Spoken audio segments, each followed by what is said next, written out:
Hello everyone, Charles Watts here, the Arsenal correspondent at Goal, joining you on Wednesday, halfway through the first week of the dreaded international break. I hope you're doing well, not missing Arsenal too much. It is all a little bit quiet at the moment, isn't it? But international football is due to start kicking off around now, so we're going to at least have some games to watch, and there is plenty of Arsenal interest in it as well. Lots of players out and about with their national teams: Smith Rowe, Saka, Ben White for England, Thomas Partey for Ghana. Lots and lots of players. You know them all. So there's certainly plenty of Arsenal players to keep an eye on. So it's not all too dull and boring. Although let's face it, it pretty much is. International breaks always suck. Let's be truthful about it all, shall we? So I thought I'd start today's video just talking about the summer. And I know obviously the summer everyone's interested in transfers, we know that, but there's contracts for me that's so important at Arsenal. These two contracts in the summer that Edu has to sort out in the summer. Now Edu's going to be very, very busy. We know there's going to be lots of work to do for Arsenal if they get in the Champions League. Even if they don't, there's going to be lots of transfer business done this summer, certainly in terms of the forwards, midfielder as well, possibly even in defence.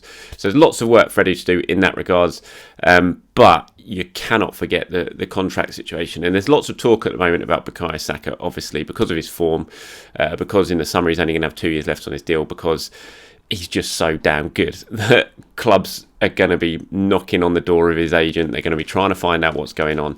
He's not on very much money. We know that because he's young. He's got his new deal a couple of years ago. But he was going from basically a teenage kid at that point. I think he's still a teenager now. I think it might be 20. But he was going from basically youth team player to his first main contract. So he's not going to be one of Arsenal's top earners. He's going to be one of Arsenal's bottom earners. So he needs to get his pay needs now sort of parity with his quality and how important he is to the team. We all know that. So he needs a big pay rise, and that has to happen this summer.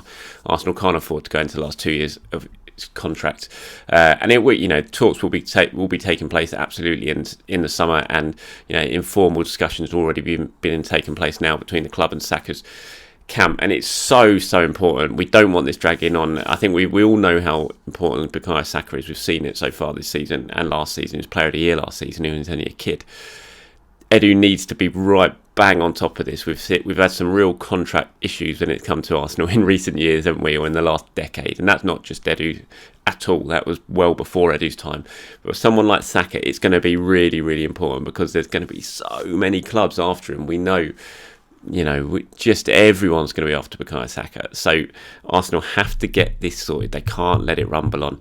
And I think the headlines we're seeing at the moment all the time in the papers. I saw Mark Irwin, who I know well, good guy, very, he reported in The Sun that Arsenal are already sort of preparing to quadruple Saka's wages. And you kind of look at that and think quadruple, that's a lot, but then you actually look at the figures involved, considering what he's on now, and that, it's fully justified, that sort of pay rise for Bukayo Saka, and he's just going to get better and better and better. And, when you're Arsenal, I think you can only rely on the whole Hale End emotional tie to a certain point. At some point, you've got to sort of put that to one side, forget that he's Arsenal, forget that he's come through Hale End, and you've got to say, the only way we're going to end up keeping players of this quality is A, if we're competing for trophies, B, if we're in the Champions League, C, if we pay him exactly what he deserves and what he wants, and what other clubs will probably be offering him anyway.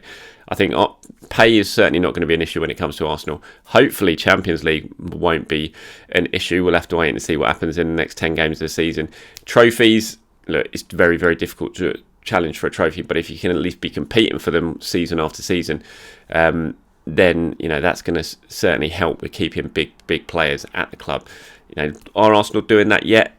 No, but they are getting there. You can see they're getting there. The progress is being made, and Edu really needs to sort that out. And Gabriel Martinelli as well. It's not just Bukayo Saka. Martinelli, just like Saka, clubs across the world will be knocking on the door, desperate to try and get Martinelli to their club. Now, I think the progress that Martinelli's made recently has been fantastic, and Mikel Arteta and his coaching staff deserve huge amounts of credit for the work they've done in developing Martinelli. He is now so much, his all-round game has improved so much, immeasurable almost, from when he arrived, when he was that sort of energizer bunny type player who, he had that brilliant goal scoring run when he first arrived at the team, but he was all over the shop.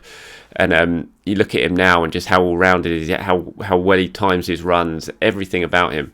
he's just improved massively, and he's turning into this wonderful, wonderful young player.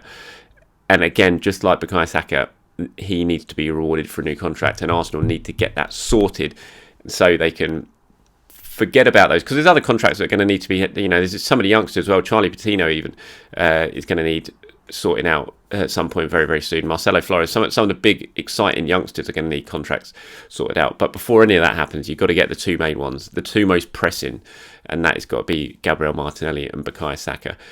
Personally, I think they'll end up signing. I think Martinelli, all the noises coming out of Martinelli's camp from Martinelli himself in all the interviews he gives, sounds really, really positive, and that he's loving life being at Arsenal. And you look at that one, you think, that won't be too hard a deal to get done. Bukayo Saka, just because of the level of interest, it might be a little bit more difficult. And we saw the last contract negotiations with him sort of ran up to the final year. The agent is not the easiest of agents to deal with, and we've seen that with previous examples of players that he has on his books. And so Arsenal are going to have to probably work a little bit harder to get that one done. But you would hope, certainly in the coming months before the summer, as we approach summer, that those talks really start ramping up so that it's not going to become a pressing issue, and Arsenal can get those sorted, and then they can worry about the transfers as well. Because if you get Saka and Martinelli tied down, you're in a very, very good position going forward over the next few years when it comes to your attack. Let me know what you guys think. How important are signing those two this summer? Can Arsenal afford to let it go another year, or do they need to get it sorted right now? I think I know your answer to these ones, but let me know in the comments below.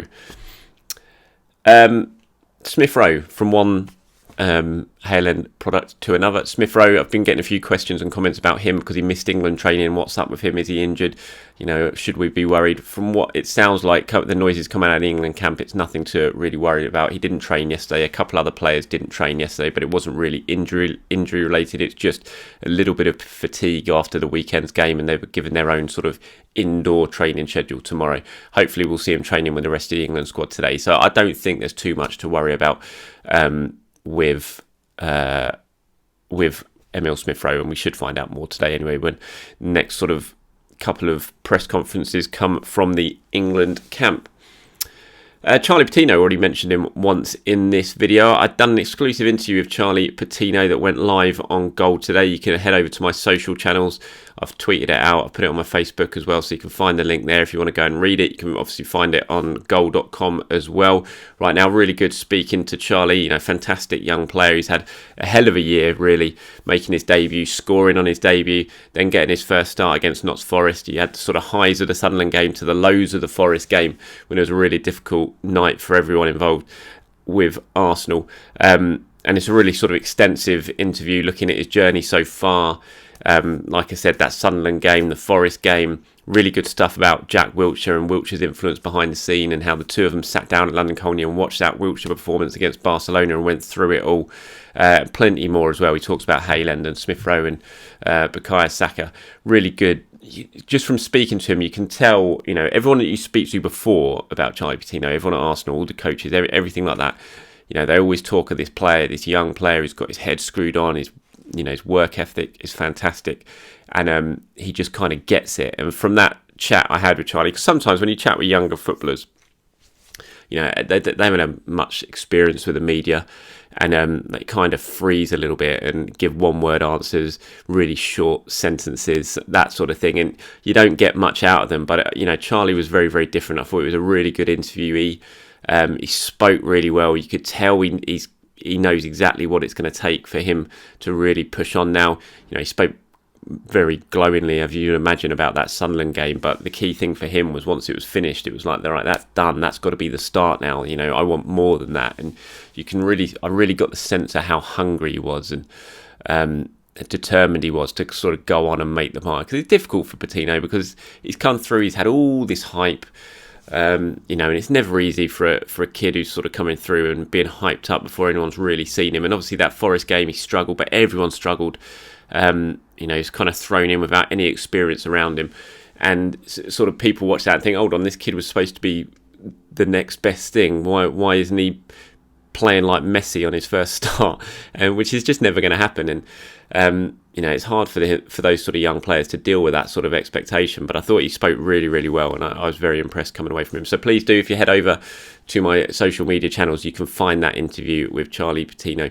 Well worth a read, if I do say so myself. Not because of my writing, but because of what Charlie obviously had to say. So keep go and head out and have a look at that. The interview was about Next Gen, was kind of centred around Next Gen, which is one of Goal's massive two projects we do each year for Next Gen, sort of ranking the top 50 young players.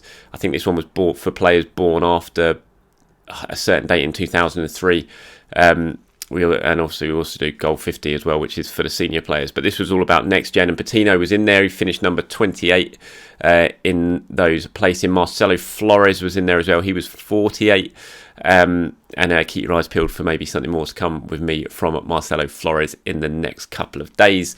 And so, yeah, congratulations to the pair of them. They were Arsenal's two players who made Next Gen this year, 2022 Next Gen. So again, head over to goal.com. You'll find the full list of that. A bit of a spoiler, but Jude Bellingham, a very deserving winner this year for his brilliant performances for not just Borussia Dortmund, but England as well. So congratulations to him, but mainly congratulations Charlie Patino and Marcelo Flores. Very well deserved recognition for what's been a fantastic a fantastic year really for the pair of them. Good news for the legend that is Patrick Vieira today. He alongside Wayne Rooney have been inducted into the Premier League Hall of Fame. Obviously, we've seen Dennis Bergkamp in there before, Thierry Henry, but Patrick Vieira absolutely deserves to be in there.